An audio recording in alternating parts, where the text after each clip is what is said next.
Okay, so I am very, very excited to have Marshall Auerbach with me today. Marshall is an economist at the Levy Institute at Bard College. Welcome, Marshall. Hi, Tina. Thanks for having me. Good to see you again. Good to see you again. Always good talking with you. Marshall, for folks that have never met Marshall, Marshall does a lot of writing in the area of not just economics, but left side economics, late stage capitalism. He's been published in tons of magazines. He's definitely my go-to person when I'm looking to talk about economics. I've had him on my podcast a few times. But today I wanted to invite you on, obviously, to talk about Wall Street bets. I can't wait to get into the short squeeze that's been placed on hedge funds, and we'll talk about what that means for the audience in a minute. But I also wanted to start off talking about Prop 22 because we were just having a conversation on this. Prop 22... Yep. Almost $200 million of corporate money went into putting this on our ballot and getting it passed.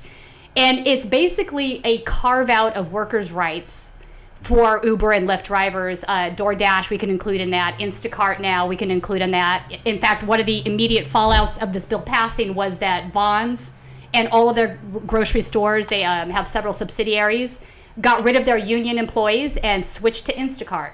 So I think... this has massive repercussions for the rest of the country too. What are your thoughts on Prop 22? Well, I agree with your last statement. It certainly has vast repercussions for the rest of the country. There's the old expression, as California goes, so goes the nation. Unfortunately, that was true under Prop 13, and it's now could be true under Prop 22. Prop 13 was a big tax cutting craze, which prefigured Reagan, and now has basically decimated California's public education funding. So it is a real problem, and it shows that even if you try to prevent companies from exploiting loopholes in the labor law, if they have enough money, they can just find ways of getting around it, which is really problematic. But I think there's a bigger problem here, which is that, these are social goods which ought to be public goods, things like healthcare, for example, vacation pay. These are very common in Europe. They happen to be, the cost of doing business in the US is that they're employer funded. And so that in itself makes it very, very vulnerable to the kinds of things like Proposition 22. Right. So the carve out basically allows to classify what would be an employee everywhere else as an independent contractor. So as you're mentioning, public goods, they don't have health care, they don't have overtime pay, they don't have pay, all the traditional benefits, 401ks, not the usual benefits that would be given to a regular employee are not there anymore. They're being carved out, and as I said, the courts. The entire trend of jurisprudence has been around the world, in other parts of the US, New York, for example, in the UK, and also in Europe. It has been to prevent these kinds of loophole exploitations. And California, well, Uber and a lot of other these companies in California have just funded put a massive amount of money behind Prop 22, got it passed. And so it doesn't really matter. And the irony is California always likes to fancy itself, the most progressive state in the country. But to me, it's another step towards neo-feudalism. Neo-feudalism is a really good way to put it. I mean, so even though we are a one-party rule here in California, the Democratic Party, a good chunk of California Democrats are absolutely conservative neoliberals. They side on privatization, et cetera, et cetera. And, there's been a connection with the California Democratic Party and getting Prop 22 passed. We can talk, for example, about the fact that California NAACP actually endorsed yes on 22. Why would they do that? This is something that's obviously broadly against most of what their members need. Well, the current president is also, wait for it, a consultant lobbyist who does work on behalf of the parties. So clearly there was a connection there, and there's probably several more that I'm not even aware of. But there's also the connection of Kamala Harris. She has a cousin who works as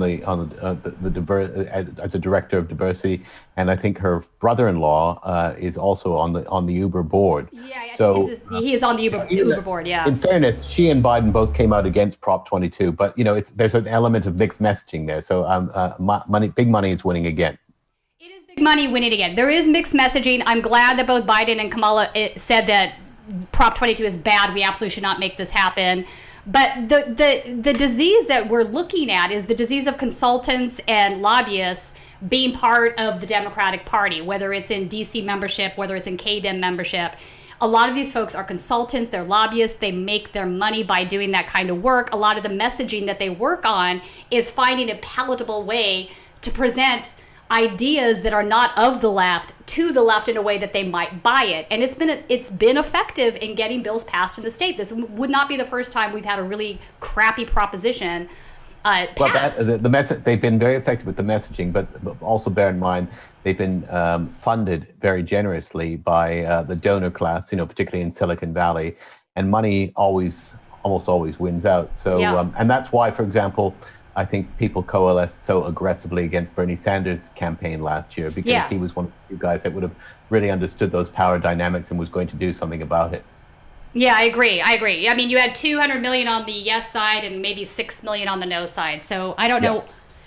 Plus every time somebody logged into Uber and Lyft in California, they got this ridiculous message about why they should vote, yes on 22. So yeah, and the irony is, of course, that it's a form of social dumping, because none of these companies, even with these neo-feudal regulations, still don't make money. They're hemorrhaging cash, but they're being buttressed by an IPO bubble. Right. Part of what we're seeing now in Wall Street and other areas. So they keep getting money, even though they're losing money. I guess their hope is that they could stall for as long as they can until they ultimately replace the drivers with their self-driving cars. Maybe that's the long-term plan, but who knows? But it's certainly not, even under the slave wages that they pay, it's not a viable economic model. That's what's so pathetic about it. Hope you enjoyed that last video. Hop on over to statuscoup.com, where you can sign up for our email list and become a member for as low as $5 to $10 a month. Membership is how we grow. That's statuscoup.com/join. And remember, join our email list so we can grow the revolution with you. Status